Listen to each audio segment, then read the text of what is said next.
RCM की करें तो आज तकरीबन 20 साल हो गए इस बिजनेस में आए हुए, यानी कि लगभग 20 साल से आरसीएम बिजनेस को सीख रहा हूँ, कर रहा हूँ और जहां भी मौका मिलता है सिखाने की कोशिश करता हूँ। अब यहाँ पे एक बात मैं आप सभी लोगों को बोलना चाहूंगा कि मैं कई बार लोगों को ये कहते हुए देखता हूं कि सर आरसीएम चलेगा या नहीं चलेगा। क्या ये समस्या आपके आसपास में घूमती है? कितने लोगों के आसपास में? तो मुझे लगता है कि मेरे पर्चे में ही इस सवाल का बहुत बड़ा जवाब मिला होगा आप सभी लोगों को। 20 साल से तो मैं कर रहा हूं, अब आप बताइए कि और कितने साल बाद आपको भरोसा होगा कि ये कंपनी चलेगी। 20 साल में मैंने देखा कि बहुत सारे लोग किसी नौकरी को ज्वाइन करके रिटायर भी हो जाते हैं। मैं रेडी हूं। तो दोस्तों मैं आप सभी लोगों को इतना बता देना चाहता हूं कि बड़ा ही किस्मत वाला हूं इस मामले में कि आज हिंदुस्तान की और कल की दुनिया की सबसे बेहतरीन कंपनी में काम करने का मौका मिला। yes! एक स्टूडेंट था मैं बीएससी पार्टो केमिस्ट्री ऑनर्स का, और पढ़ाई में इसलिए कर रहा था कि मुझे नौकरी करनी थी।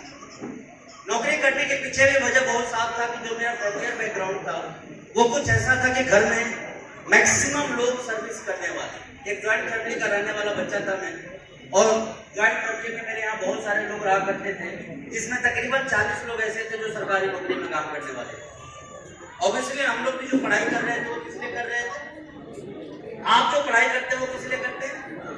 नौकरी के लिए। हमारे यहाँ ट्रेंड है, हमारे देश का भी ट्रेंड है और हमारे स्टेट का भी ट्रेंड है कि पढ़ लिख के क्या करना है? नौकरी करना है। और इसीलिए पढ़ाई जारी थी, तभी जिंदगी में एक यूटर्न लिया। यूटर्न समझते हैं?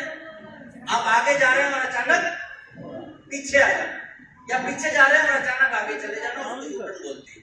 और मेरे लाइफ का यूटर्न था आरसीएम बिजनेस के प्रोग्राम में।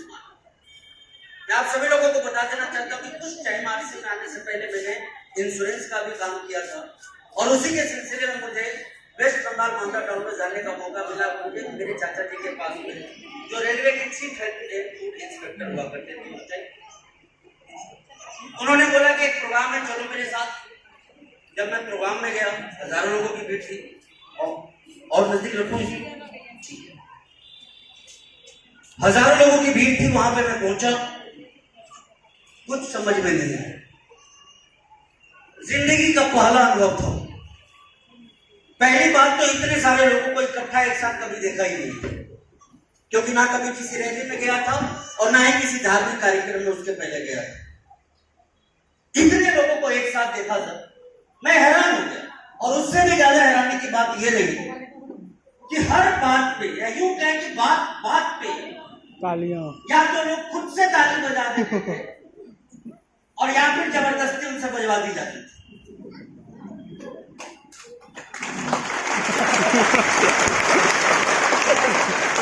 अब आपने अमूमन कई बार देखा होगा कि आरसीएम के प्रोग्राम में जब लोग खुद से आराम करने की स्थिति में आते हैं तो हमारे जो स्पीकर्स होते हैं वो क्या करते हैं? बजाओ ताली।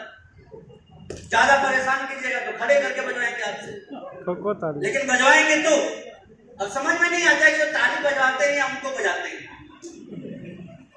पर मैं उसके डेप्थ में नहीं जाऊंगा, मैं बस इतना बताना चाहता हूं कि जब मैंने प्रोग्राम को देखा तो एक यूनिक सा एक्सपीरियंस था मेरे लिए। उससे पहले वैसा अनुभव मैंने मेरे लाइफ में कभी नहीं लिया था। हर बात पे ताली, बातें समझ में आए तो भी ताली, और ना समझ में आए तो भी ताली।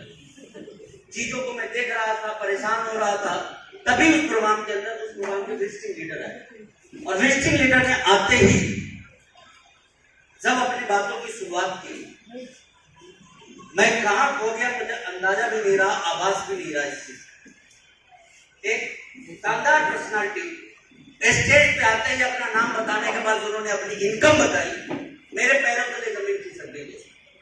और ये बात मैं बता रहा हूं साल 2002 की। उन्होंने आया और बताया कि आरसीएम बिजनेस में आके मैंने मेरी बातों को बदला, मैंने मेरी संगत को बदला, और मैंने मेरी दुकान को बदला, और इसके एवज में मेरे घर में महीने के 25,000 रुपए आते। कितने? 25,000। देखिए 2022 की बात नहीं बोल रहा हूं, आज से 20 साल पहले 2002 की बात बोल रहा हूं, 25,000 बड़े से बड़े गजेस्टेड रैंक के अधिकारी की भी इनकम 25,000 नहीं होती।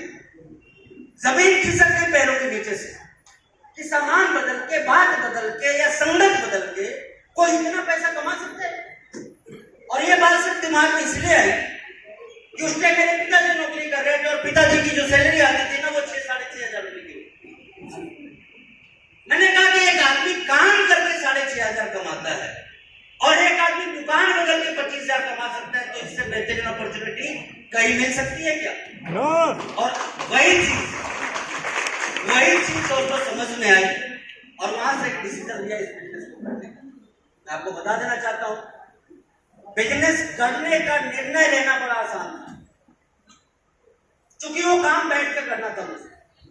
हॉल में बैठे हुए बहुत सारे साथियों को मैंने देखा, कुछ सूट में थे, कुछ टाई में थे, बहुत सारे अचीवर्स को स्टेज पे मैंने देखा और उनको देखने के बाद डिसीजन लेने में मुझे टाइम नहीं लगा कि मुझे भी इस काम को करना चाहिए।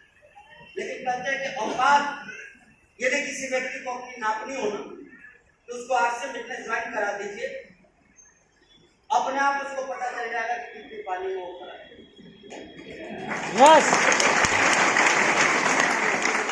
मैंने बहुत सारे लोगों को गलतफहमी में जीते हुए देखा है, मैं खुद भी ऐसी जिंदगी को जी रहा था और बहुत सारे लोगों को मैंने अपने आंखों के सामने देखा।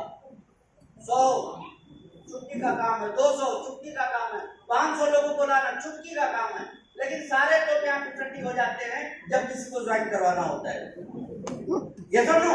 यस। ऐसा ही कुछ मेरे साथ भी था। मुझे लगा कि ये बिजनेस आसानी से चलेगा और दूसरों के लिए कैसा चलता है मैं नहीं जानता, लेकिन मुझे इस बिजनेस को करने में मजा आएगा और मेरे लिए आसान सा होगा। मैं वहां से आया और इस बिजनेस को करने की शुरुआत मैंने कर दी। एक कहावत सुनी होगी आपने, सिर मुड़ाते ही बोले पट। सुना ही नहीं सुना? सुना? इसके विषय में बताऊंगा आपको 2 मिनट बाद। पहले घर, दूसरे घर, तीसरे घर, चौथे घर, 5वें घर, पता ना कितने घरों तक गया, कितने लोगों तक गया, कितने लोगों को बात बतानी शुरू की, कितने लोगों को समझाने का प्रयास किया, लेकिन कामयाबी तो तक हासिल नहीं रही। चाहत थी इस बिजनेस को करने की, लेकिन पता था ये बिजनेस बिल्ड तभी होगा, खड़ा तभी होगा जब नीचे एक नेटवर्क तैयार होगा। ऐसा है या नहीं? ये बात दिमाग में बैठी हुई थी कि जब तक नेटवर्क नहीं तैयार होगा तब तक बिजनेस तैयार नहीं होगा, और जब तक बिजनेस तैयार नहीं होगा तब तक कोई लेवल और इनकम तैयार हो ही नहीं।